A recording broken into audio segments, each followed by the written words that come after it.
इन files में गांधी परिवार के लोगों के भी नाम हैं।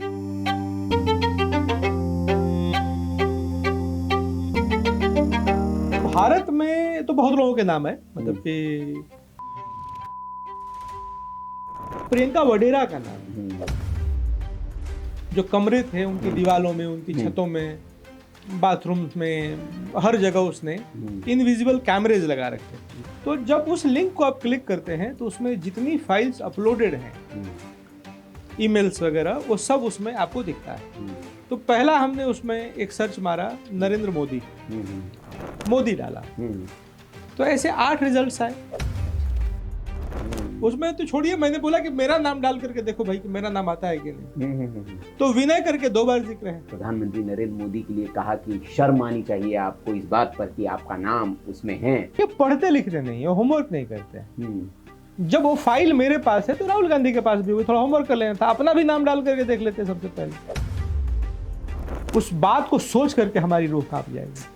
हम जब उस मेल को पढ़ रहे थे और जिस तरीके के भद्दे कमेंट्स किए गए हैं छोटी छोटी बच्चियों को लेकर के, उसमें आपकी रूह कांप जाएगी। यूएस जाएंगे या फ्रांस जाएंगे तो राजनेता का चारित्रिक मामला जो है, उसके किससे अफेयर रहे हैं, किससे नहीं रहे हैं, ये सारी बातें जो हैं उसको बहुत ऑफेंस के रूप में नहीं लिया जाता है। उस स्टडी में आया कि जो मदरसे से फॉरेन फंडिंग आ रही थी, जिसमें मदरसा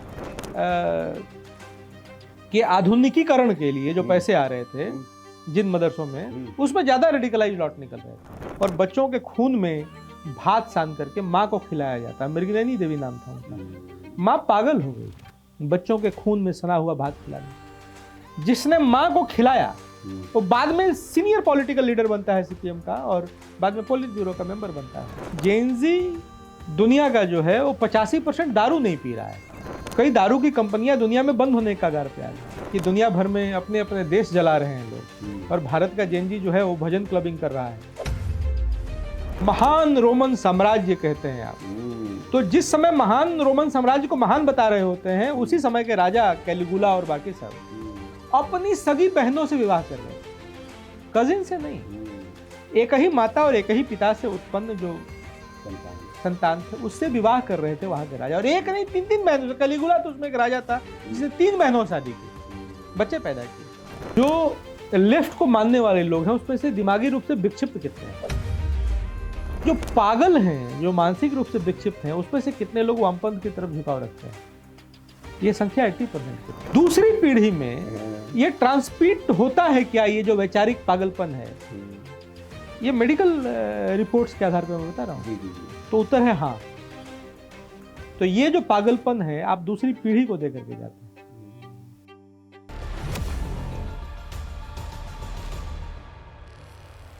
नमस्कार। एप्स्टीन फाइल आज के लिए नाम खूब चर्चा में चल रहा है।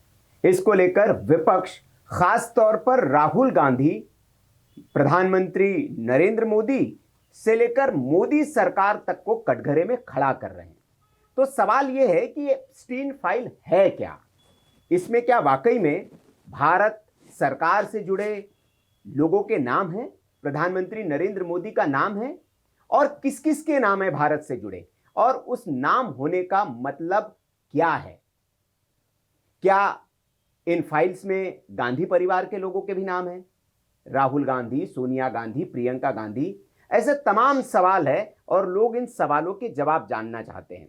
इसलिए आज हमने, जिन्होंने एप्स्टीन फाइल पर कुछ रिसर्च किया है, ऐसे व्यक्ति के साथ ये बातचीत रखी है। हमारे साथ है विनय कुमार सिंह जी। आप doctor Shyama Prasad Mukherjee research foundation के और एक अच्छे रिसर्चर भी है, आपका रिसर्च ऑथर भी है, कुछ बुक्स आपने लिखी है, और साथ ही साथ भारत की जो राष्ट्रीय सुरक्षा है, आतंकवाद विरोधी रणनीति और वैचारिक विमर्श जो है, इस पर एक गहराई से काम करते हैं। बहुत बहुत स्वागत विनय जी आपका। धन्यवाद। एप्स्टीन फाइल बड़ी चर्चा में चल रही है और एक वीडियो आपका बड़ा चर्चा में चल रहा है। क्या है, सबसे पहले तो जो आम दर्शक है, जो भारत का जनमानस है, उनको अगर आप समझाना चाहे एप्स्टीन फाइल है क्या, और क्या इसमें नाम आने का मतलब ये कोई अपराधी लोगों की एक फाइल है जिसमें जिसका नाम आ गया वो सब अपराधी हो गए, ऐसा है? तो पहले तो समझिए कि एप्स्टीन नाम के एक व्यक्ति जी, था, जेफरी एप्स्टीन। जेफरी एप्स्टीन, जी। और वो पावर ब्रोकर था। जी। तो पहले मैथ्स का टीचर होता था, फिर बाद में उसकी संगत कुछ ऐसी हुई कि वह तरक्की के लिए जो शॉर्टकट, हम्म। और कई तरह के लोगों से उसका मेल जोल हुआ। हम्म। उसमें पावर ब्रोकिंग में सेक्स रैकेट का इस्तेमाल, हम्म। और उससे वो तरक्की की सीढ़ियाँ चढ़ता गया, जो मेटेरियलिस्टिक प्रोग्रेस कहते हैं, पैसा कमाना, ताकतवर लोगों से संपर्क करना। और धीरे धीरे ये हो गया कि दुनिया भर में उसका जो एक नेटवर्क था सेक्स ट्रैफिकिंग का, उसमें बड़े बड़े लोग उसके हिस्सा हो गए। आप देख रहे होंगे कि कोई मल्टीनेशनल कंपनी के बड़े मालिक हैं, कोई आईटी के बड़े कंपनी है, दुनिया की टॉप कंपनी है, कई बड़े बड़े राजनेता हैं, तथाकथित जो सबसे पावरफुल देश हैं उनके पूर्व वर्तमान सब ऐसे मिला जुला करके। तो एप्स्टीन की मौत हो गई रहस्यमय परिस्थिति में। उसके बारे में ये कहते हैं कि लोग चाहते नहीं थे कि जो लोग उसके बेनिफिशियरी थे सेक्स रैकेट के, वही लोग नहीं चाहते थे कि ये जिंदा रहे। लेकिन उसने जो एक आइलैंड बना रखा था, एग्जॉटिक आइलैंड, उस आइलैंड में जो कमरे थे उनकी दीवारों में, उनकी छतों में, बाथरूम में, हर जगह उसने इनविजिबल कैमरेज लगा रखे थे। तो एक तो उन कैमरेज में जो रिकॉर्ड हुआ वो डॉक्यूमेंट हुआ, और बाद में जो मेल्स के एक्सचेंज हुए हैं वो डॉक्यूमेंट हुए हैं। मेल्स के और जो तमाम मैसेजेस के एक्सचेंज हैं वो डॉक्यूमेंट हुए हैं। तो जब नाम आने शुरू हुए, इसको लेकर के बहुत दबाव था अमेरिका के ऊपर, और अमेरिका पे दबाव इसलिए था कि एक बड़ी संख्या महिलाओं की थी जो जब जेफरी एप्स्टीन का शिकार हुई थी तो बच्चियां थी, मतलब बहुत छोटे छोटी उम्र की, 7 साल 8 साल और भी कम उम्र की बच्चियां थी।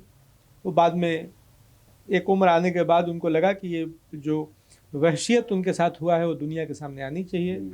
तो वो एक आवाज़ बहुत मुखर होती चली गई।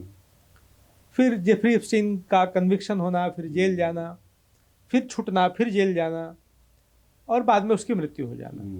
तो जेफरी एप्स्टीन के मरने से उसकी दरिंदगी खत्म नहीं हुई, क्योंकि उसके इर्द गिर्द उसके बहुत सारे लोग थे जो उसके बेनिफिशियरी थे उस सेक्स रैकेट का। और सेक्स रैकेट के लिए पेड नहीं था कि किसी को पैसे दिए और आपने उनके साथ सेक्स किया। इसमें जबरन भी बहुत सारी लड़कियों के साथ जो कम उम्र में हुआ, या और महिलाओं के साथ जिस तरीके की दरिंदगी हुई कि उनको काउंसलिंग में जाना पड़ा। जो ट्रॉमा उनके साथ हुआ वो 20 साल बाद भी उनके लिए एक बहुत बुरे सपने की तरह है। उनकी पर्सनालिटी पे उसका असर पड़ा। तो जब बाहर निकला तो बवाल हुआ। तो भारत में तो बहुत लोगों के नाम है, मतलब कि अमेरिका में, इंग्लैंड में, तमाम दुनिया भर के लोगों के नाम है। भारत में एक समूह हमेशा रहा है जो चाहता है कि कुछ हो, कुछ अपयश हो। तो एप्स्टीन फाइल आ रहा है, एप्स्टीन फाइल आ रहा है, तो भाई इसमें फला का नाम आ रहा है, तो फला का नाम आ रहा है। ये कयास शुरू से लगने लगे, फिर मीडिया में भी चलने लगा कि एप्स्टीन फाइल।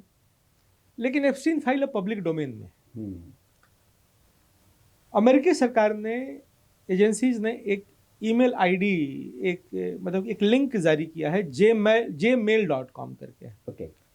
तो जब उस लिंक को आप क्लिक करते हैं तो उसमें जितनी फाइल्स अपलोडेड हैं, ईमेल्स वगैरह, वो सब उसमें आपको दिखता है। और जैसे जैसे और अपलोडिंग उसमें होती जाती है तो वो भी उसमें अपडेट होता रहता है, इंक्लूड होता है।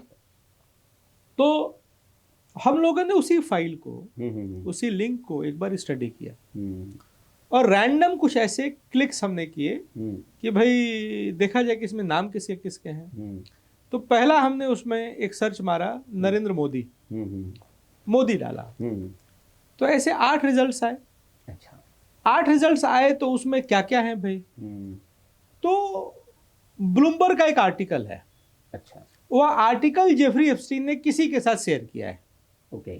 वह आर्टिकल मोदी जी के ऊपर है, और उस आर्टिकल में है कि भाई prime minister Modi will do anything to boost his country economies and health. वो आर्टिकल शेयर किया गया। 8 में से एक बार मोदी का जिक्र है। आई मोदी करके एक किताब लिखी गई है इटली में।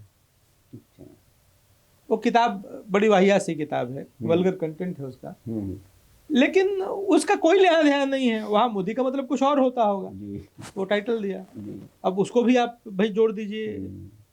लेकिन जब जब जिक्र आया है, मैं कह रहा हूँ, तो उस नाते आया है कि वह ट्रैक कर रहा है दुनिया के जितने पावरफुल राजनेता हैं, जितने पावरफुल लीडर्स हैं, उनको ऐसा लग रहा है कि उस फाइल में ट्रैकिंग की जा रही है, वो कहाँ जा रहे हैं, कहाँ आ रहे हैं, ऐसी ट्रैकिंग की जा रही है।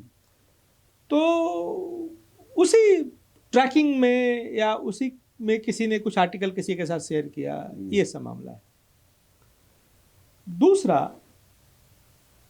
कि वह कोई जेल में तो बंद बाद में हुआ, कई लोगों से मिलता जुलता था, लॉबिस्ट था, पावर ब्रोकिंग था, कई लोगों का मिलना जुलना उससे था। लोगों का मिलना जुलना दो पर्पज से था, एक उसकी काली दुनिया, उसके आप बेनिफिशरी थे, या कई लोग इस नाते भी मिलते होंगे कि भाई कुछ वहाँ पे लॉबिंग लीगल है। मैं बता दूं, पावर लॉबिंग, जो लॉबिस्ट वहाँ एक फर्म्स होती हैं और वो लॉबिंग करते हैं कि भाई हम पैसा ले रहे हैं आपसे और हम आपके लिए लॉबिंग कर रहे हैं, तो वैसा ही लॉबिस्ट था। लेकिन कारपेट के नीचे की गंध जो है, ये जरूरी नहीं है कि सबको मालूम हो, उस नाते कई लोग संपर्क में आए हों। कई लोगों के नाम और आए हैं, जैसे कि एक बार मोदी ऑब्लिक राहुल गांधी आया है जिक्र, वो किस संदर्भ में आया है, वो भी उसी संदर्भ में आया है कि कोई आर्टिकल शेयर किया गया या कोई बात किन्हीं दो लोगों की आपस में हो रही है जिप्सी एप्स्टीन के सर्कल में, और वो लोग इस नाम का जिक्र कर रहे हैं। तो एप्स्टीन फाइल में जिक्र आना और एप्स्टीन की काली दुनिया का सहभागी होना, ये दोनों दो चीज। काली दुनिया के सहभागी होने के प्रमाण भी ईमेल में एक्सचेंज हुए, लड़कियों को लेकर के, छोटी लड़कियों पर बड़े भद्दे कमेंट, मतलब कि पढ़ेंगे तो अब रूह कांप जाएगी। ऐसे ऐसे लोग, बड़े बड़े नाम था कथित, तस्वीरें भी आई, बड़े बड़े नाम हैं जी। और उसमें जो पश्चिम का सभ्य समाज जो अपने को कहता है, मैं तो कहता हूँ कि उसकी गंध बाहर निकली है, उसकी कलई खुल गई है। भारत से कोई लेना देना नहीं। भारत में जिस रेफरेंस में मोदी का नाम आता है, उसी रेफरेंस में राहुल गांधी का नाम आता है, सोनिया गांधी का जिक्र है। तो भारतीय जनता पार्टी कहाँ कह रही है कि सोनिया, सवाल भी नहीं है। एक तो महिला है, मर्यादा है, दूसरा है कि जिक्र आना और सहभागी होना, सहभागी होने वालों के भी नाम है उसमें, लेकिन जिक्र ऐसे रेफरेंसेस में आए। तो कांग्रेस, प्रियंका गांधी का नाम नहीं है, प्रियंका वडेरा का नाम है। तो प्रियंका वडेरा मतलब ये प्रियंका वाड्रा नहीं है, कोई जयपुर में कोई बुकिंग कोई महिला है जो टिकट बुकिंग करती, ट्रैवल प्लानर थी वो, तो उनका बार बार 3-4 बार जिक्र आया है कि प्रियंका वडेरा। अब मैं कहने लगूंगा अच्छा प्रियंका वाड्रा का नाम आ गया उसमें, तो छोड़िए, मैंने बोला कि मेरा नाम डाल करके देखो भाई कि मेरा नाम आता है कि नहीं। तो विनय करके 2 बार जिक्र है, वो कोई और भी नहीं। तो उसमें सुरेंद्र, महेंद्र, जितेंद्र, धर्मेंद्र ऐसे आप डालते रहिए, बहुत सारे नाम आते हैं। इतनी बड़ी फाइल है, तो इसीलिए मैं बार बार कहता हूं कि नाम 1 लाख नाम है, ट्रक लोड्स ऑफ फाइल्स है। तो टेक्स्ट क्या है और कॉन्टेक्स्ट क्या है? तो मैं कहता हूं कि भाई महाभारत में फला पात्र थे, तो महाभारत में कई पात्र थे, कुछ पात्र हीरो हैं तो कई पात्र विलन हैं, दुर्योधन विलन है और कृष्ण हीरो हैं। तो एप्स्टीन फाइल्स में नामों का जिक्र आना और एप्स्टीन की काली दुनिया का सहभागी होना, ये दोनों दो चीजें हैं। तो हमारा मन है हम तो किसी का नाम ले लें, तो फिर लेकिन हमारे साथ पार्टनर होना जी, ये एक दूसरा मैटर है। जी, तो विपक्ष इतना हंगामा क्यों मचा रहा है? और फिर इस पर जैसे आप ये सफाई दे रहे हैं, तो जिन लोगों के नाम आ रहे हैं उनको ऐसे ही मुखरता सफाई देनी चाहिए। जैसे मोदी सरकार से एक नाम जो बहुत उछाल रहे, राहुल गांधी, और राहुल गांधी का बड़ा तल्ख बयान है। उन्होंने एक वीडियो जारी करके प्रधानमंत्री नरेंद्र मोदी के लिए कहा कि शर्म आनी चाहिए आपको इस बात पर कि आपका नाम उसमें है। और हरदीप पुरी साहब का जो सेंट्रल मिनिस्टर है, उनका नाम बताया जा रहा है। कुछ उद्योगपति भी है भारत के जिनका जिक्र है उसमें। तो सबका कॉन्टेक्स्ट यही है। जो एप्स्टीन की जो दूसरा काला स्याह पक्ष है जी, उसमें किसी का संबंध नहीं है। अच्छा, भारत से किसी का संबंध नहीं। चलिए। और दूसरी बात है कि ये पढ़ते लिखते नहीं है, होमवर्क नहीं करते हैं। जब वो फाइल मेरे पास है तो राहुल गांधी के पास भी हुई, थोड़ा होमवर्क कर लेना था, अपना भी नाम डाल करके देख लेते सबसे पहले कि हमारा नाम है कि नहीं है। तो पहले लोग कहने लगे कि भाई प्रधानमंत्री का नाम है, नाम है, नाम है, फिर आया होगा, कुछ लोग बोलना शुरू किए, फिर तो फिर नहीं ड्रॉप कर दिया, अरे भाई हरदीप पुरी का नाम है, नाम है, नाम है, नाम है, नाम है, उसमें भी कुछ नहीं निकला, अरे भाई अब फला किसी उद्योगपति का नाम है, नाम है, नाम है, नाम है, नाम है। तो कुल मिला जुला करके मामला यह है कि जो पश्चिम से जो गंध जो निकली, दुर्गंध निकल रही है, जो मवाद निकला है, उसको इधर हाँकने का, उधर टारने का प्रयास किया जा रहा है। भारत से कोई लेना देना नहीं है। भारत के लिए एक सबक है, युवाओं के लिए, नई पीढ़ी के लिए, जिनको बहुत मोह होता है पश्चिम का ना, जो बहुत हाई स्टीम में पश्चिम को रखते हैं, लाइफ स्टाइल को लेकर के, कि पश्चिम का समाज वैसा है नहीं जैसा दिखता है। बाहर से चाक चौबंद है, अंदर से कहानी खत्म है। और ये मोरल डिग्रेडेशन का एक प्रमाण है कि किस लेवल तक मोरल डिग्रेडेशन हुआ है पश्चिम का। जिस बात की कल्पना हम लोग जो भारतीय संस्कृति को मानने वाले लोग हैं, उसका 1% भी अगर हम जीवन में पालन करते हैं तो हमारी उस बात को सोच करके हमारी रूह कांप जाएगी। हम जब उस मेल को पढ़ रहे थे और जिस तरीके के भद्दे कमेंट्स किए गए हैं छोटी छोटी बच्चियों को लेकर के, उसमें आपकी रूह कांप जाएगी। तो इसी में विनय जी, जैसे आपने कहा पढ़ा, तो आपने कहा राहुल गांधी का भी जिक्र आया, मैंने सुना है कि सोनिया गांधी का भी जिक्र है उसमें, प्रियंका वडेरा, कोई और है, तो उनका किस परिप्रेक्ष्य में जिक्र थे? ऐसे वो पावर लॉबिस्ट हैं, वो ट्रैक कर रहे हैं इनको। ओके।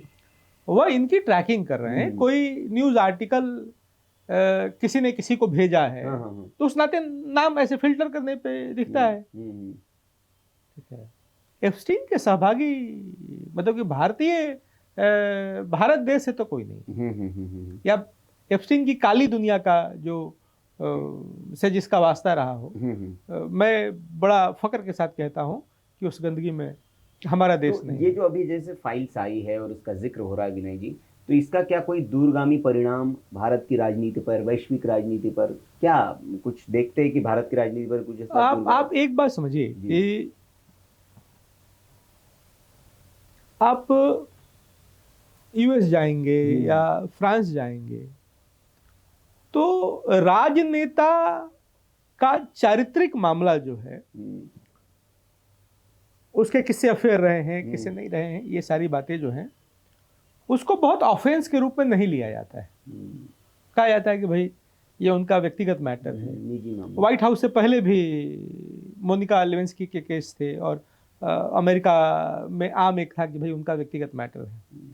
वहां आप झूठ बोलते हैं, अगर कोई झूठ कहते हैं तो वो वहां ज्यादा बड़ा क्राइम है किसी सेक्सुअल ऑफेंस से। लेकिन ये मामला मोनिका लेविंस्की के मामले जैसा नहीं है। जितने बड़े बड़े दुनिया भर में, कि ये बहुत लो लेवल का एक क्राइम है और उसको लेकर के उसका समाज कैसे एक्ट करता है, रिएक्ट करता है, ये देखना होगा। लेकिन एक बात मुझे बार बार लगता है कि भारत में अगर ऐसा हुआ होता तो भारत का समाज, मैं बड़ा फक्र के साथ कहता हूं, मैं उस समाज का हिस्सा हूं, कि जो ऐसी चीजों को लेकर के बहुत इनटॉलरेंट है। उसका उदाहरण मैं बताता हूं आपको कि दिल्ली रेप की घटना हुई, निर्भया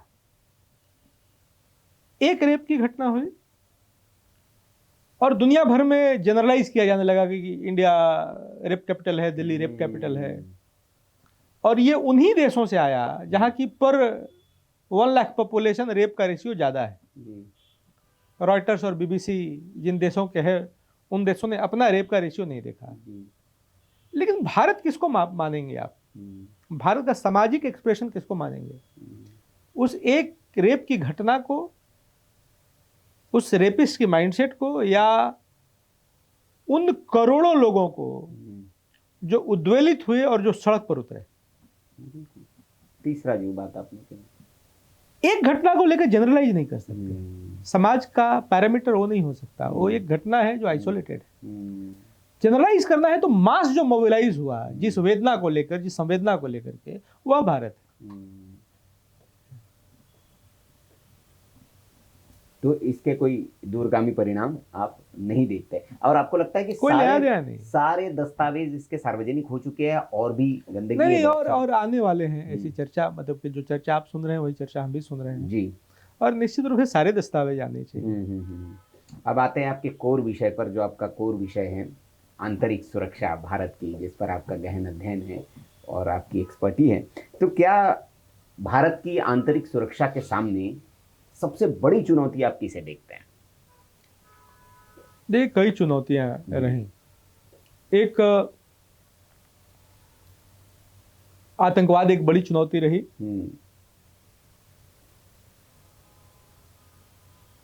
धीरे धीरे हमने देखा है कि आतंकवादी घटनाएं कम हुई हैं। जो उसके एपी सेंटर थे उनको हमने टारगेट किया है सीधे तौर पे, भले ही वो दुश्मन देश के अंदर हो, उनकी टेरिटरी में हो, तो हम तो अनआंसर्ड नहीं जाने देते। आपने अगर कॉल किया है तो उसका आंसर तो हम देंगे आपको, उस कारण कम हुआ है। नहीं तो दिल्ली यही कनॉट प्लेस घूमने में डर लगता था, तो रोज घटनाएं होती थी। दूसरा, नक्सलवाद 60 के दशक का से चला आ रहा एक प्रॉब्लम है, उसकी डेडलाइन एक दे दी गई और रोज आप देख रहे हैं कि उसमें मतलब 10-20 नक्सलाइट सरेंडर कर जाते हैं तो खबर ही नहीं बनती। आम बात है। अब 2-4-10 मारे जाते हैं तो खबर ही नहीं बनती। अच्छा, कल भी तो मारे गए थे, परसों भी तो मारे गए थे, अच्छा कल भी तो सरेंडर किया था। तो हम सीधे तौर पे बहुत हेड ऑन जो आंतरिक और बाह्य समस्याएं थी उसको हम डील कर रहे हैं।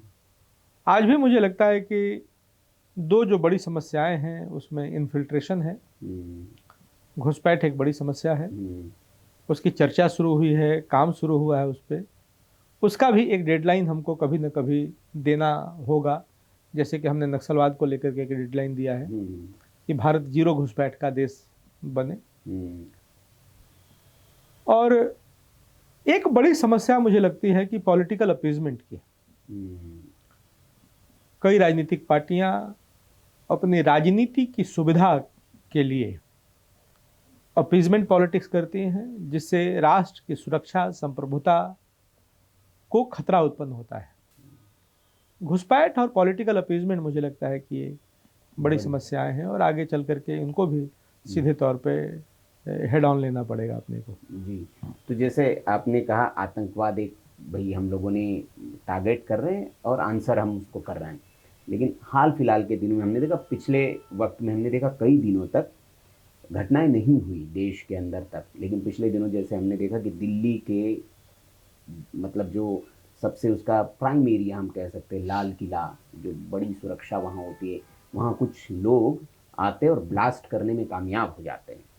तो क्या आपको लगता है कि आंतरिक सुरक्षा जो हमारी थी और जिसको लेकर हमने एक मजबूत कसावट रखी थी, कहीं ना कहीं उसमें कुछ ढिलाई आई है, या कैसे उनको वो मौका मिल गया जो इतने दिनों तक जिनको दबा के रखा था, या और जो फन दबे हुए थे वो फन उठने लगे हैं? देखिए, दो चीजें हैं इसमें। बड़ा इंटरेस्टिंग केस है, मेडिकल रेडिकल्स का कहानी है। एक कि पढ़े लिखे हैं तो आप एक्सट्रीमिस्ट नहीं होंगे, इस मिथक को उसने तोड़ दिया। जितने उसमें थे सब मेडिकल MBBS डॉक्टर्स थे, और शायद इसलिए भी थोड़ा लेट हुआ होगा मुझे लगता है कि सुरक्षा एजेंसियों को मैप करने में कि सारे के सारे डॉक्टर्स हैं और हमारे आपके बीच बढ़िया प्रैक्टिस कर रहे हैं, वाइट कॉलर्ड लोग हैं। दूसरा, ये ब्लास्ट प्लानिंग के साथ नहीं हुआ था, आप गौर करेंगे तो। जब रेड हुआ, एग्जैक्ट इनपुट्स थे, रेड होता है फरीदाबाद और मल्टीपल रेड्स होते हैं उत्तर प्रदेश में और कई जगहों पे, तो रेड में कई लोग पकड़े जाते हैं, कुछ लोग भागने में सफल होते हैं। भागने में सफल मतलब कि वो कैंपस में नहीं होंगे, कैंपस के बाहर रहे होंगे और रेड हो गया तो अपना वहीं से निकल लिए। उसी में से एक ग्रुप वो गाड़ी लेकर के निकला और वो बहुत बिना प्लानिंग के विस्फोट हुआ है। कुछ देर पार्किंग में रहे, फिर अपना वो चौराहे पर थे। और जो फॉरेंसिक्स के रिपोर्ट्स आ रहे हैं, जो छन करके बातें आई हैं कि उन्होंने प्लान के साथ नहीं किया, बल्कि हड़बड़ाहट में वो विस्फोट हो गया। तो इसमें तो एक बड़ा घटना होने से, एक बड़ी घटना होने से बची। और सुरक्षा एजेंसियों की तो इसमें कामयाबी है, इंटेलिजेंस इनपुट्स इसमें ठीक थे। लेकिन मुझे लग रहा है कि थोड़ा जो डिले हुआ होगा तो ये नया प्रकार का टेररिज्म है कि साहब सारे डॉक्टर्स हैं, सारे मेडिकल के प्रबुद्ध पढ़े लिखे लोग हैं, तो इस मिथक को तोड़ने में मुझे लग रहा है कि ये घटना, उसका मैसेज यही है कि इस बात को लेकर के आंख मत मूंद लीजिए कि साहब ये बड़े पद पर हैं और बड़े पढ़े लिखे हैं तो ये रेडिकलाइज नहीं हो सकते। नहीं, वो तो ओसामा बिन लादेन भी बहुत पढ़े हुए थे। नहीं, दूसरा ओसामा बिन लादेन के अलावा मैं बताता हूँ कि पाकिस्तान में 2020 और 21 में दो ऐसे रिसर्च पेपर्स हैं, मेरा बड़ा फेवरेट है, मैं बार बार जिक्र करता हूँ, कि drivers of violent extremism in higher educational institutions in Pakistan, और एक और है। तो दोनों में राउटलेज पब्लिकेशन से छपा है, बड़े इंटरनेशनल पेपर्स हैं जी। और उसमें इस बात का जिक्र है, फाइंडिंग है कि level of radicalisation has nothing to do with the level of education. Bharat को बाद में समझ में आया, पाकिस्तान में ये पहले समझ में आ गई। तो कायदे आजम यूनिवर्सिटी, वहाँ की टॉप की मैनेजमेंट यूनिवर्सिटी, जो टॉप की यूनिवर्सिटीज थी वहाँ सबसे टॉप के रेडिकल्स निकल रहे थे। मदरसे की बात होती है कि मदरसे से रेडिकल्स निकलते हैं, तो पाकिस्तान में तो ये और एक खास बात उस स्टडी में आया कि जो मदरसे से फॉरेन फंडिंग आ रही थी, जिसमें मदरसा के आधुनिकीकरण के लिए जो पैसे आ रहे थे जिन मदरसों में, उसमें ज़्यादा रेडिकलाइज लॉट निकल रहे थे। मॉडर्नाइजेशन ऑफ मदरसा जिनका हो रहा था उसमें से ज़्यादा रेडिकल लॉट निकल रहा था। तो ये एक अलग विज्ञान है और मुझे लगता है कि ये बहुत ध्यान देने वाली बात है। और एकदम आप फला का ये बैकग्राउंड है, ये प्रोफाइल है, तो आप आंख मूंद करके नहीं रह सकते कि ये रेडिकल नहीं हो सकता। तो आपने जैसे चुनौतियों में जिक्र किया, आपको नहीं लगता कि कट्टरपंथ जो है भारत में एक बड़ी, वो भी इंटरनल सिक्योरिटी के लिए एक चुनौती हो सकती है? क्योंकि एक जो वैचारिकी है, जो एक्सट्रीमिस्ट वाली जो आपने कहा कि वो बड़े मतलब भारत में भी काम कर रही है और सक्रिय है। दो चीजें हैं, एक तो इस्लामिक कट्टरपंथ, तो कट्टरपंथ है, दुनिया उससे परेशान है। दूसरा जो थोड़ा सा अंडररेट हम लोग करते हैं वो है वामपंथ। और जब वामपंथ कहते हैं तो वामपंथ में दो तरह के एक्सप्रेशंस हैं। एक जो थोड़ा सा लेफ्ट टू द सेंटर अपने को ऐसे दिखते हैं, पॉलिटिकल पार्टीज के रूप में हैं, सीपीएम है, सीपीआई है, सीपीआईएम है। तो हमको लगता है कि सीपीआईएमएल है, सीपीआईएमएल पहले अंडरग्राउंड मूवमेंट हुआ करता था, कई हत्याएं उन्होंने की, कई मास मर्डर्स किए, बाद में पॉलिटिकल पार्टी हो गई। और दूसरा नक्सलाइट्स दिखते हैं कि ये थोड़े रेडिकल लेफ्टिस्ट हैं। मेरा मानना है दोनों में कोई अंतर नहीं। इसलिए अंतर नहीं है कि आप जब सत्ता में होते हैं तो आपने सदानंद मास्टर का पैर काट दिया। क्यों भाई? आपके साथ मारपीट की थी? नहीं, आपके साथ उनकी असहमति थी। आप कौन है? पॉलिटिकल पार्टी है, डेमोक्रेटिक स्ट्रक्चर में विश्वास करते हैं। पीएफआई वहां पे रेडिकल इस्लामिस्ट था, उसने क्या किया? प्रोफेसर टीजे जोसेफ का हाथ काट दिया। क्या भाई कि उनका एक क्वेश्चन पेपर जो सेट किया था वो उनको अच्छा नहीं लगा। तो रेडिकल इस्लामिस्ट केरल में हाथ काटते हैं, तो पॉलिटिकल पार्टी वाले भी पैर काटते हैं, मर्डर करते हैं। दोनों में अंतर नहीं है। उसी तरीके से देखेंगे कि सीपीएम जब बंगाल में होता है तो साईबाड़ी हत्याकांड करते हैं। बर्दवान जिले में साईबाड़ी एक जगह था, दो लड़के मलय साईं और उनके भाई को मार दिया जाता है माँ के सामने, और बच्चों के खून में भात सान करके माँ को खिलाया जाता है। मृगनयनी देवी नाम था उनका। माँ पागल हो गई बच्चों के खून में सना हुआ भात खिलाने से। जिसने माँ को खिलाया वो बाद में सीनियर पॉलिटिकल लीडर बनता है सीपीएम का, और बाद में पोलित ब्यूरो का मेंबर बनता है। सुंदरबन में बड़े नरसंहार हुए, मारी झापी मैसेकर बोलते हैं, हिंदुओं को काटा गया, 10,000 हिंदू काटे गए। बाघ दुनिया भर में अमूमन मैन ईटर नहीं होते, गलती से मैन ईटर हो जाता है, एक आध छिटपुट घटनाएं मिलती हैं, लेकिन किसी वन क्षेत्र का समूची बाघ प्रजाति मैन ईटर हो गई हो, ये केवल सुंदरबन में। क्यों? क्योंकि मारी झापी के बाद इतने ज्यादा लाशें थी वहां कि बाघों को मानव के मांस की लत लग गई, और उनका डीएनए में, उनके स्वभाव में जनरेशन दर जनरेशन आ गया। तो बहुत अंतर नहीं है। पॉलिटिकल पार्टी जहां आप डेमोक्रेटिक स्ट्रक्चर में विश्वास करते हैं वहां भी विरोधियों के लिए कोई गुंजाइश नहीं है। और जब अति वामपंथ जिसको कि नक्सलिज्म कहते हैं, वहां तो उनको अधिकारी हो जाता है, कभी लोकतंत्र में विश्वास नहीं करते। लेकिन भारत में तो वामपंथ मुझे लगता है खात्मे की ओर है लगभग, लेकिन वैचारिक उग्रवाद बहुत तेजी से बढ़ रहा है सोशल मीडिया पर। ये आपको लग रहा है सोशल मीडिया पर? मैं अभी जेएनयू से लौट के आ रहा हूँ। जेएनयू में 2 दिन से दौड़ा दौड़ा करके लेफ्ट के लोग पीट रहे हैं जो उनसे असहमति रखते हैं। मेन गेट से नहीं जा पाए, वहाँ बस लगा करके जाम किया हुआ है लोगों ने। हम लोगों को दूसरे रास्ते से, एक सेमिनार था, हम लोग वहाँ जा रहे थे, रेडिकलाइजेशन और नक्सलिज्म पे ही सेमिनार था, उस सेमिनार को भी रोकने का प्रयास किया गया।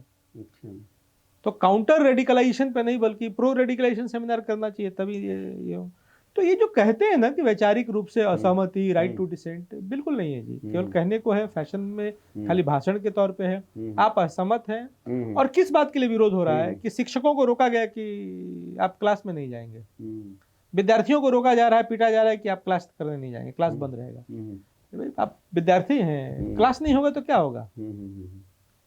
यहाँ आतंकवादी उग्रवादी पैदा होंगे। छात्र राजनीति तो इसलिए है कि छात्रों के हक की, हित की बात, कुछ थोड़ा बहुत उनको प्रॉब्लम अगर होता है कैंपस के अंदर, तो उसको, उसका रेजोल्यूशन कीजिए, उसको एड्रेस कीजिए। इसलिए है क्या कि आप देश के टुकड़े के नारे लगाएंगे। दूसरी एक बात समझिए, दुनिया भर में बहुत सारे रिसर्चेज हुए हैं कि विचारों को लेकर के। अमेरिका में एक बड़ा रिसर्च हुआ, WNB.com करके एक वेबसाइट है, उसमें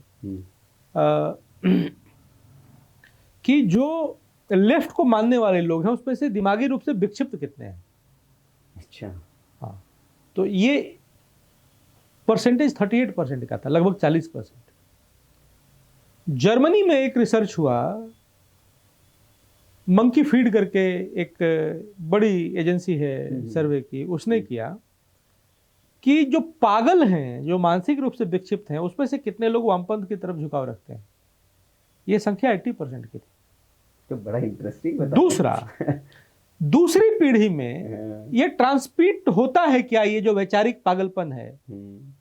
ये मेडिकल रिपोर्ट्स के आधार पर मैं बता रहा हूँ। जी। तो उत्तर है हाँ। तो ये जो पागलपन है, आप दूसरी पीढ़ी को दे करके जाते हैं, आप अपने बाल बच्चों को दे करके जाते हैं। आज मैंने एक कार्यक्रम में भी कहा कि विचारों का ऑडिट होना चाहिए। दुनिया में जितने विचार आए और जितने विचार के महापुरुष हैं तथाकथित, मार्क्स हो, लेनिन हो, पोलपॉट हो, हिटलर हो, ये कौन से विचार को लेकर के आए और उसका नेट आउटपुट क्या रहा है, इसका ऑडिट होना चाहिए। उसका एक बैलेंस शीट बनना चाहिए कि आपने समाज को सभ्य किया, समाज में प्रॉस्पेरिटी फैलाई, एक बढ़िया डेमोक्रेटिक स्ट्रक्चर खड़ा किया, कि लाशें आपने बिछाई, एनार्की किया, क्योस किया। इसका एक 360 डिग्री एनालिसिस होना चाहिए और इसका ऑडिट होना चाहिए। लेकिन वो तो कहते हैं कि भाई हमने क्रांति की, मानवता के लिए क्रांति की, सर्वहारा के लिए की, सबको हक मिलना चाहिए उसके लिए की। तो सीधा प्रश्न है, एक देश दुनिया भर में जहां आपने क्रांति की, जिसको आप आदर्श कह सकते हैं, एक राज्य जिसको आदर्श कह सकते हैं जहां आपकी सरकारें थी, एक गांव जिसको कह सकते हैं कि ये आदर्श गांव है, हमारी क्रांति का बाई प्रोडक्ट है, या एक व्यक्ति आप कह सकते हैं कि समाज में आदर्श आदमी ऐसा होना चाहिए और हमारी क्रांति ने इस व्यक्ति को का निर्माण किया है और ये उदाहरण है समाज के लिए। एक व्यक्ति उदाहरण नहीं, देश तो छोड़ दीजिए, एक व्यक्ति उदाहरण नहीं। और जब उदाहरण नहीं है, उदाहरण के रूप में कई चीजें हैं, कितनी हत्याएं हुई, कितने गर्दन रेते गए, तो कितना विकास अवरोध हुआ। तो विपिन जी, जो अब साइबर सिक्योरिटी पर भी आप बात करते हैं, क्योंकि आज के दौर की आपने बात की, जैसे जेएनयू में बात की आपने, युवा बहुत उग्र हो रहा है, सोशल मीडिया पर इसका असर दिख रहा है, लोग अपनी बातें उग्रता से रख रहे हैं और उसका बड़ा असर भी होता है। चाहे जातिवाद के तौर पर ले ले, अलग अलग धार्मिक उन्माद के तौर पर हम ले लें, क्योंकि कोई बात लिखता है और उसको जितने तल्ख लहजे में, जितने तल्ख अंदाज में लिखा जाता है, समाज में वो वैसे ही पेनिट्रेट होता है। तो क्या सबसे बड़ा डिजिटल खतरा जो है वो लगता है आपको आज के दौर में ये है? देखिए, ये हाइब्रिड वॉरफेयर है, fifth generation warfare, grey zone warfare, कई चीज़ें इसके बारे में कहते हैं। इसमें मिस इन्फॉर्मेशन जो है एक बड़ा हथियार है, एआई भी आ गया अब उसमें। उसको वेपनाइज किया। तो एआई के आने से और ये ऑटो मोड पे चला जाएगा। जरूरी नहीं है कि उसमें कोई मानव इंटरवेंशन हो, चीज़ें खुद ब खुद होने लगेंगी, प्रोपेगेंडा खुद ब खुद क्रिएट होगा, खुद ब खुद डिसेमिनेट होने लगेगा। उस समय ये खतरा ज़्यादा होता है। लेकिन आपने युवाओं की बात की, मुझे लग रहा है कि जिसको जेनजी कहते हैं आप, ये बहुत समझदार है। अच्छा। भारत का जेनजी और समझदार है।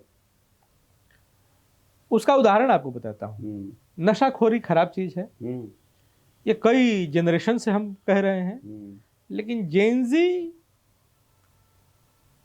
दुनिया का जो है वो 85% दारू नहीं पी रहा है। कई दारू की कंपनियां दुनिया में बंद होने के कगार पे आ गई। 85% नहीं पी रहा, मतलब 85% मार्केट खत्म हो गया। किसने समझाया? किसी ने समझाया नहीं। वह कुछ करने से पहले, कुछ सोचने से पहले, कुछ धारण करने से पहले, किसी विचार को अपनाने से पहले वो 360 डिग्री उसका कर रहा है। और करने के बाद ही तो बड़ी आशा है, बड़ी उम्मीद है। और खास तौर का जो भारत का जेनजी है कि दुनिया भर में अपने अपने देश जला रहे हैं लोग, और भारत का जेनजी जो है वो भजन क्लबिंग कर रहा है। और भजन क्लबिंग करवा रहा है, झूम रहा है, और वो उसको नशे की जरूरत नहीं है मस्त होने के लिए। आप देखिए 31 को जहां लोग दारू पी करके लौट रहे हैं सड़कों पर एंजॉयमेंट के नाम पे, भारत का जेनजी भजन क्लबिंग कर रहा है, मस्त है, लेकिन नशाखोरी नहीं कर रहा है। मैं एक उदाहरण बता रहा हूँ। तो अलग अलग जगह के जो जेनजी जिसको आप कहते हैं, उनका मैनिफेस्टेशन, उनका एक्सप्रेशन वहां के जियो कल्चरल हैंगओवर्स में या उसके कारणों से होगा। तो दूसरे देश के जेनजी अपने देश को आग लगा रहे हैं, पार्लियामेंट को, पुलिस डिपार्टमेंट्स को, जुडिशियरी को, अपने देश की इकोनॉमी चौपट कर रहे हैं। बांग्लादेश उदाहरण है, दुनिया की फास्टेस्ट ग्रोइंग इकोनॉमी थी, और अब 10 साल 15 साल उसको खड़ा होने में लगेगा। नेपाल बगल में उदाहरण है कि पर्यटन उसका मुख्य स्रोत है आय का। पर्यटक 5 साल 10 साल बाद सोचेंगे जाने के लिए, सारे होटल में आग लगा दिया। भारत का जेनजी बहुत सचेत है, बहुत शोधी है, बहुत खोजी है, बहुत स्मार्ट है, अब बहुत आध्यात्मिक है। वह अपने जड़ों से जुड़ने का प्रयास कर रहा है। जब राहुल गांधी कहते हैं तो राहुल गांधी की असलियत जानते हैं, या राहुल गांधी की तरह कोई कहता है तो असलियत जानते नहीं भी हैं तो जानने का प्रयास करते हैं। मैं इसीलिए कह रहा हूँ कि वो शोधी है, खोजी है। ट्रैफिक बहुत बढ़ रहा है कांग्रेस और राहुल गांधी के सोशल हैंडल्स पर। दूसरा कि राहुल गांधी की सोच जो है वो भारतीय नहीं है। अगर भारतीय होती तो भारतीय चित्त, भारतीय मानस को समझते, और अगर समझते तो एआई समिट में जिस तरीके का नंग धड़ंग प्रदर्शन हुआ उस पर वो शर्मिंदा होते, माफी मांगते, उनको बब्बर शेर नहीं कहते। तो जिनको आप बब्बर शेर कह रहे हैं, मतलब कि देश के युवा उसी तरह से बब्बर शेर हों, ये अनार्किस्ट का लक्षण है। जो लेफ्ट करता है तो लेफ्ट के लोगों को ही नहीं ले रहे हैं, लेफ्ट का विचार भी बहुत हावी हुआ है और बहुत मुखर रूप से वो दिख रहा है कि जिस तरीके से लेफ्ट ने टेक ओवर किया है आइडियोलॉजिकली कांग्रेस को। पहले भी करते रहते थे, नेहरू जी के समय से भी था वो, सोशलिज्म, सेकुलरिज्म सब उनका जो एक था। लेकिन इतनी बुरी स्थिति कांग्रेस की कभी नहीं थी कि वैचारिक रूप से एकदम समाप्त हो गए, कि वैचारिक आउटसोर्सिंग आपको करनी पड़ रही है, और भी साहब एक ऐसी दुकान से जो सड़ गई है। ठीक है, तो जहाँ सड़े हुए प्रोडक्ट ही हैं केवल विचार के नाम पे। इसीलिए जो कांग्रेसी जो मूल विचार जिनका कांग्रेस वाला है वो भी असहमति रख के पार्टी से जा रहे हैं। और अभी हमने हाल फिलहाल एक जो पार्टी के बड़े मतलब खाटी कांग्रेसी जिनके दादा पिता डॉक्टर शकील अहमद साहब, उनसे मैंने लंबी बातचीत की 1-1.5 घंटे की, तो उन्होंने इसी तरह की बात बताई कि अभी राहुल गांधी जी जो है वो अपनी अलग ही विचारधारा में चल रहे हैं और बहुत असहमतियाँ उनकी थी। तो अब इस पे आते हैं, क्योंकि युवाओं की हमारी बात चल रही है और आपने कहा कि भारत के युवाओं से बड़ी उम्मीदें हैं, तो क्या आपको लगता है कि नेशनल सिक्योरिटी लिटरेसी जैसी कोई बात ये युवाओं को सिखाने की जरूरत है, उनको सिखानी चाहिए। बिल्कुल सिखानी चाहिए। और आपने मन की बात कही है हमारी। अमूमन क्या है कि राष्ट्रीय सुरक्षा के विषयों पर जब हम बात करते हैं तो ये मान लिया जाता है कि ये बहुत इंटेलेक्चुअल एलीट का सब्जेक्ट है। और उस कारण क्या हुआ कि अंग्रेजी में लिखा हुआ एक आर्टिकल जो बड़े अखबार में छपे और पढ़ने के बाद आपको आधा समझ में नहीं आए, तो that is considered to be a good article. भाई इतना कमाल का आर्टिकल है कि आधा समझ में ही नहीं आता है, गुड है। मुझे लगता है कि इस इंटेलेक्चुअल कैप्टिविटी से इसको बाहर निकालना चाहिए। इसको तो किस्से कहानियों की तरह, जैसे नानी की कहानियां होती हैं, उस फॉर्मेट इतना रोचक है, इतनी कहानियां होती हैं।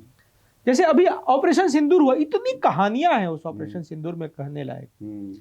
आप युद्ध के तरीका पे देखिए, पाकिस्तान डिस्परेट बॉम्बिंग कर रहा था कि खाली बॉडी काउंट बढ़ना चाहिए कि कितने लोग मारे गए भारत में। हमारा नहीं था। हम पाकिस्तान में भी टारगेट करके उनके मिलिट्री बेसिस को या जो उनके आतंकवादियों के ऑपरेटिंग सेंटर्स थे उनको, और इस बात का हमने युद्ध में भी ध्यान रखा कि कोई निर्दोष पाकिस्तान में भी न मारा जाए। तो भारत तो युद्ध में भी बुद्धों की स्थिति में रहता है। हम त्रेता के नियमों से कलयुग में युद्ध लड़ रहे हैं।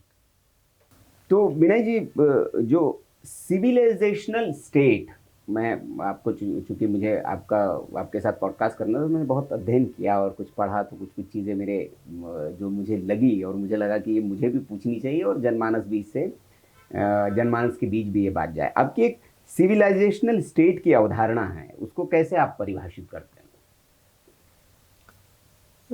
बात भारत से नहीं अमेरिका शुरू करते हैं। जी। अमेरिका में कई सोशियोलॉजिस्ट आजकल बात कर रहे हैं सोशल कैपिटल की, सामाजिक पूंजी की। उसमें प्रमुख नाम है रॉबर्ट पुटनम है। तो रॉबर्ट पुटनम ने 2001 से ही बोलना शुरू किया कि अमेरिका बैंकरप्ट हो गया है सामाजिक पूंजी में और अमेरिका को सामाजिक पूंजी बनाना चाहिए। तो सामाजिक पूंजी की परिभाषा वो करते हैं कि inter relations, intra relations, avuncular relations, मतलब कि माँ बाप बेटी के, चाचा चाची, फुआ फूफा, सोसाइटल रिलेशन, सोसाइटल ट्रस्ट, इनसे जो बिल्ट होता है वो सोशल कैपिटल है। तो सोशल कैपिटल में दो बातें हैं। एक, अमेरिका को कह रहे हैं कि बैंकरप्ट है जी, दुनिया का सुपर पावर देश। दूसरा, वो सामाजिक पूंजी को पूंजी मानते हैं। तो आगे उसको डिफाइन करते हैं कि जिस देश का सामाजिक पूंजी कम है वहाँ सामाजिक सुरक्षा पे खर्चा ज़्यादा है, जहाँ सामाजिक पूंजी ज़्यादा है वहाँ सामाजिक सुरक्षा पे खर्चा कम है। तो अमेरिका को सामाजिक पूंजी बनाना चाहिए। तब वहाँ क्या होता है कि चेंज गवर्नेंस के लेवल पे, कॉर्पोरेट में भी कई प्रयोग किए जाते हैं। आईक्यू को मोनार्क माना जाता था कि आईक्यू अल्टीमेट आइडिया है, पैरामीटर है आपके इंटेलिजेंस का, आपकी पर्सनालिटी का। तो आपके सैलरी में कितना जीरो लग बढ़ेगा वो आपका इंटेलेक्चुअल लेवल क्या है, आईक्यू लेवल क्या है, उस पर तय होता है। अब अमेरिका से बात निकल रही है कि इमोशनल कोशेंट भी होता है, मोरल कोशेंट होता है, स्पिरिचुअल कोशेंट होता है।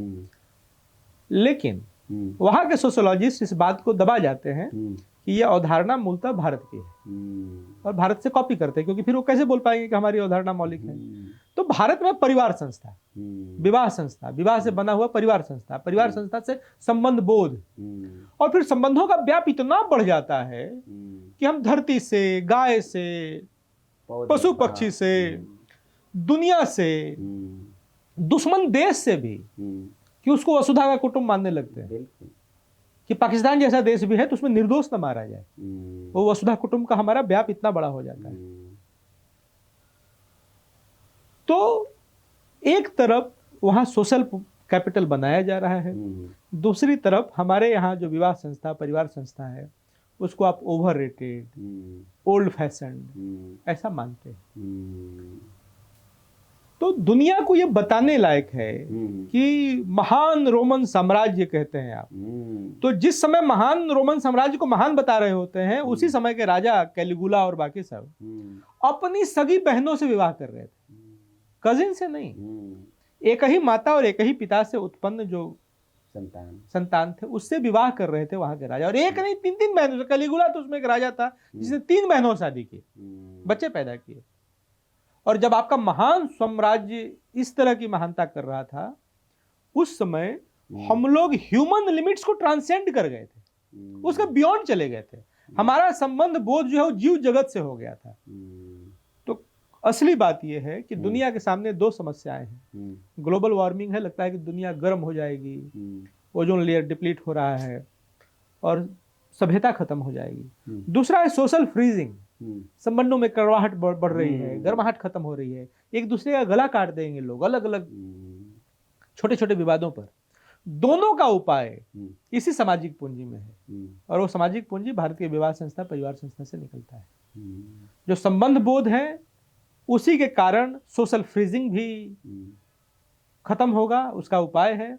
और जो ग्लोबल वार्मिंग है जिसमें कि पर्यावरण संरक्षण आदि चीजें हैं, तो ये एनजीओ एक्टिविज्म से नहीं बचने वाला है।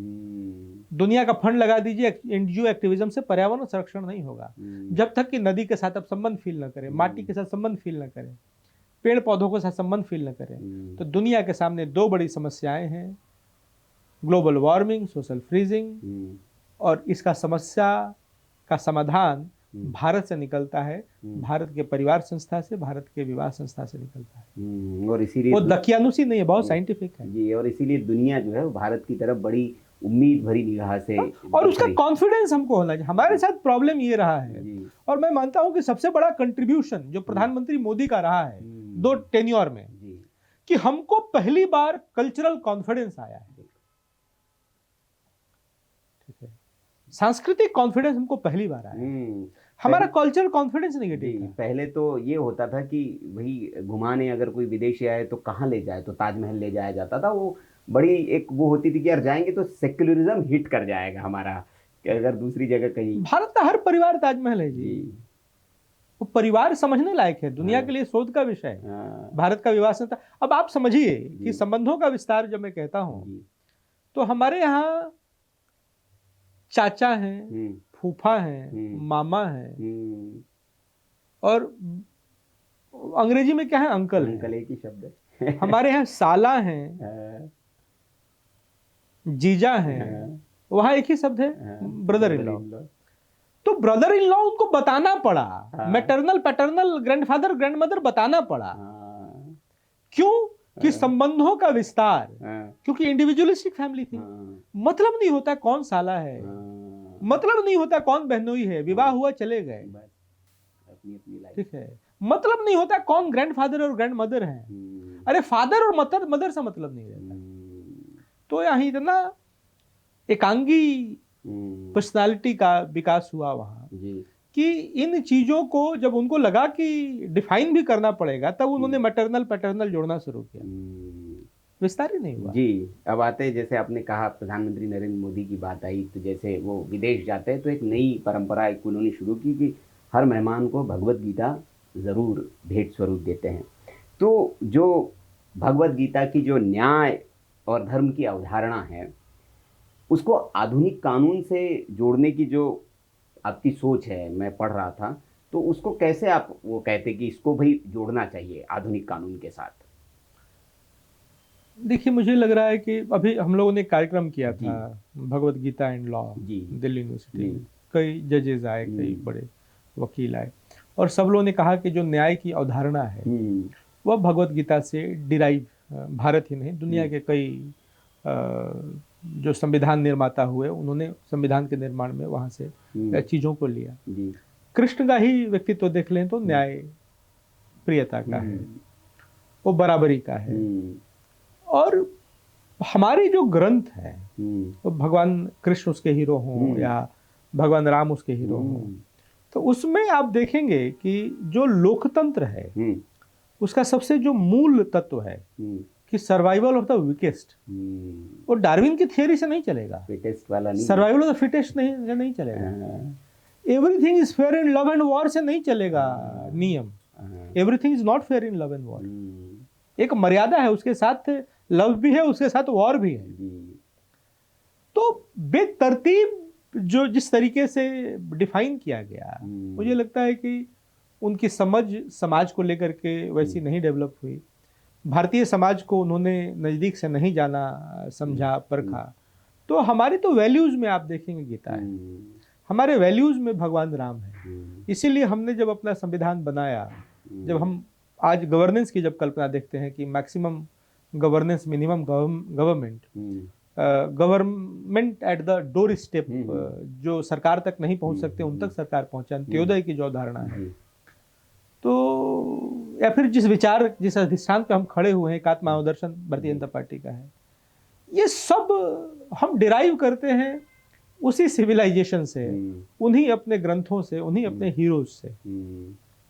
इसीलिए संविधान के प्रथम पृष्ठ पर जी जी प्रभु श्री राम का राम वो दरबार इसीलिए है कि जी। Survival of the fittest, Ram नहीं राज्य सर्वाइवल ऑफ द जी। वीकेस्ट की अवधारणा से हम चलते हैं। जी, राम राज्य की जी, एक जी, अवधारणा है। जी। अब अंतिम प्रश्न तो बहुत है, लेकिन चूंकि समय की मर्यादा है, तो जो प्रधानमंत्री नरेंद्र मोदी का जो विकसित भारत 2047 का एक विजन है, क्योंकि ये पहली बार हो रहा है, इससे पहले तो पंचवर्षीय योजनाएं बनती थी और वो एक कॉमन मिनिमम प्रोग्राम्स बनते थे और उस पर काम होता था, लेकिन पहली बार किसी प्रधानमंत्री ने इतना लंबा एक विजन रखा और 2047 तक की उनकी एक अवधारणा है। क्या ये आर्थिक लक्ष्य, आपका विचार इस पर क्या है कि क्या ये सिर्फ एक आर्थिक लक्ष्य है या फिर एक सभ्यतागत जो पुनर्जागरण है उसका एक पूरा ये रोड मैप? ये सभ्यागत जो पुनर्जागरण का रोड मैप है, उसमें आर्थिक उसका एक हिस्सा है। आर्थिक, सामरिक, सामाजिक, सांस्कृतिक, सब उसका एक अलग अलग वर्टिकल है। और जब 2047 की बात करते हैं तो हम देश को ए लीग की कंट्री बनाना चाहते हैं, जो विकासशील का टैग लगा उसको हटाना चाहते हैं। हम दुनिया के साथ कदम ताल करना चाहते हैं, मॉडर्न टेक्नोलॉजी के साथ। उसमें AI समिट भी देख रहे हैं, तो उसी का एक क्रम था, अनुक्रम उसी अनुक्रम में हुआ। दूसरा, देश में एक और ग्रुप है जो 2047 के ख्वाब देख रहा है। PFI पर जब रेड हुआ था तो उनके यहाँ डॉक्यूमेंट मिला, पॉपुलर फ्रंट ऑफ इंडिया के यहाँ, विजन 2047। तो उनके पास भी रोड मैप है, भारत को कैसे तोड़ना है, भारत को कैसे बर्बाद करना है, भारत को कैसे रक्तरंजित करना है, भारत में कैसे गृह युद्ध की स्थिति पैदा करना है। और मेरा मानना है कि दो तरह के लोग एक दूसरे के आमने सामने हैं, जो देश को तोड़ने का ख्वाब देखते हैं और हम जो ख्वाब देख रहे हैं अपने प्रधानमंत्री जी के साथ कि 2047 में भारत दुनिया का सिरमौर देश बनेगा। जब सिरमौर कहते हैं तो एक बात आप समझिएगा कि हम किसी देश को कॉलोनी नहीं बनाना चाहते। हम चाहते हैं कि हमारे आसपास के छोटे हो बड़े हो देश सब अच्छे से रहें, वहाँ लोकतंत्र बढ़िया से रहे, वो खुशहाल रहे, तरक्की करें। तो जो वर्ल्ड सुपर पावर के जो पैरामीटर्स रहे हैं ना, जो इंग्लैंड के, अमेरिका के, वो पैरामीटर्स हमारे नहीं। इसीलिए जब 2047 की बात हम करते हैं तो उसमें सारी चीजें, और उसमें पुनर्जागरण मतलब कि उसमें जो कल्चरल कॉन्फिडेंस है वो हमारा लीड है, वो हमारा ड्राइवर है। और इसीलिए जब प्रधानमंत्री ये सबको गीता देते हैं, जब बाहर भी जाते हैं, आप बाहर जब विदेशी राजनयिक आते हैं, जो उनके प्रमुख आते हैं, तो वो उस बात का प्रमाण है कि हम एक सांस्कृतिक पुनर्जागरण की ओर बढ़ रहे हैं, और बहुत कॉन्फिडेंस के साथ, जिसको हम बार बार कह रहे हैं कि वो कल्चरल कॉन्फिडेंस है, जिसका लैकिंग था। एक अंतिम बात कि 2047 का ख्वाब देखना ये एक बड़ी आश्चर्यजनक, सुखद आश्चर्य वाली बात है, क्योंकि भारत में पॉलिटिकल जो विजन था वो पिछले 5 साल का हैंगओवर होता था उसका, और अगले 5 साल की दृष्टि होती थी। पहली बार हम सभ्यता सोच रहे हैं, मतलब जो इतिहास बोध है वो पूरी सभ्यता का है, और जो दृष्टि है वो 100 साल का है, वो अगले 1000 साल का है। और उसमें 2047 जो है वो अंतिम डेट नहीं है, वह तो एक बेंचमार्क है कि उस समय तक, इस लेवल तक हमको जाना है। तो ये जो आपने कहा कि विकासशील भारत, जो विकसित राष्ट्र 2047 तक, जैसे प्रधानमंत्री, भारत को एक विकसित राष्ट्र बनाना है, तो अगर ये बनता है तो उसकी सबसे बड़ी पहचान क्या आपको लगता है होगी? सबसे बड़ी पहचान यही होगी कि भारत का, जो मैं आपको बार बार कह रहा हूं कि दुनिया के सामने 2 समस्याएं हैं। आज दोनों समस्याओं से लगता है कि दुनिया खत्म हो जाएगी, सोशल फ्रीजिंग से भी खत्म हो जाएगी, ग्लोबल वार्मिंग से भी खत्म हो जाएगी। दुनिया ये मान रही है, आगे चल करके और मानेगी कि ये जो क्योस है, ये जो डिसऑर्डर है, ये जो एनार्की है दुनिया में, उसे पार पाने का जो तरीका है वह भारतीय तरीका है। तो ये सबसे बड़ी उस मॉडल में ये होगी कि भारत, जो हम कहते हुए कि विश्व गुरु, अब 21वीं सदी भारत की है ये कहा जाता है, और विश्व गुरु इसलिए दुनिया हमारी। अब आते हैं कुछ रैपिड फायर है, एक एक छोटे छोटे, इसमें मैं उत्तर चाहूँगा आपसे। एक शब्द में अगर आपको बताना हो भारत की सबसे बड़ी ताकत? लोकतंत्र। एक शब्द में सबसे बड़ा खतरा?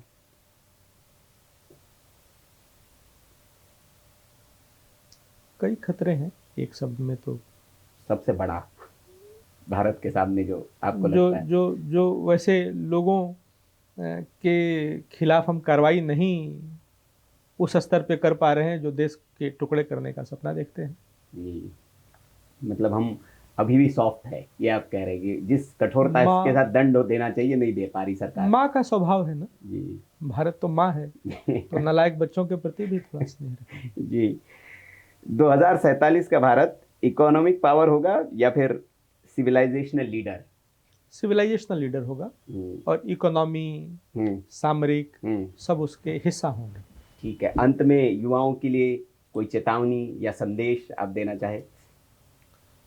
मिस इन्फॉर्मेशन का युग है, जी। मिस इन्फॉर्मेशन को वेपन की तरह इस्तेमाल किया जा रहा है दुनिया भर में। जी। जो भी इन्फॉर्मेशन मिस इन्फॉर्मेशन आए तो आज का युवा शोधी है, खोजी है, उस नाते उसने एक फिल्टर लगा रखा है सारे इन्फॉर्मेशंस को फिल्टर करने का। वह फिल्टर हमेशा साफ होता रहे और हर इन्फॉर्मेशन को आप फिल्टर करके ही ग्रहण करें। सबसे बड़ा मेरी सलाह यही है युवाओं। चलिए, बहुत बहुत आभार विनय जी, बहुत तफसील से विचार वार्तालाप हुआ और जो विचार है जो भारत को लेकर, भारत की परंपरा, सभ्यता, जो हमारी सरकार के जो प्लान्स हैं और एप्स्टीन जैसा जो एक मवाद, जो शब्द सर ने दिया है कि जो निकला है और उसको लेकर जो बातचीत हो रही है, भारत को, भारत के लोगों को, भारत की सरकार को एक अलग फ्रेम में डालने की कोशिश की जा रही है। इसीलिए हमने ये पॉडकास्ट रिकॉर्ड करने का विचार बनाया था कि ताकि जनता के बीच में असल सत्य भी पहुँचे कि एप्स्टीन है क्या और क्या भारत के लोग वाकई में उस निर्दयता के साथ, उस गंदगी के साथ, मतलब उसमें शामिल है भी या सिर्फ ये कोई कॉन्टेक्स्ट और था। तो विनय जी ने बहुत तफसील से इस पर उसके उत्तर दिए। उन्होंने उस फाइल को रीड किया है, गो थ्रू किया और आपको भी कुछ लिंक्स दिए हैं, आप भी जाके उसको रीड आउट कर सकते हैं तो आपको भी पता चलेगा। बहुत बहुत आभार सर। बहुत बहुत धन्यवाद। और दर्शकों का भी बहुत बहुत आभार, आपने इस पॉडकास्ट को अभी तक देखा। अगर अच्छा लगा हो तो इसे लाइक करें, शेयर ज़रूर करें ताकि ये बातचीत और लोगों तक पहुँचे और भारत के बारे में जो विचार है लोगों को और जान सके। और किसी को हमारे इस पॉडकास्ट में आप देखना चाहते हैं तो हमें कमेंट बॉक्स में बताएं, हम कोशिश करेंगे उनके भी साथ चर्चा करें। द एसआर शो देखने के लिए बहुत बहुत आभार। नमस्कार, जय श्री राम।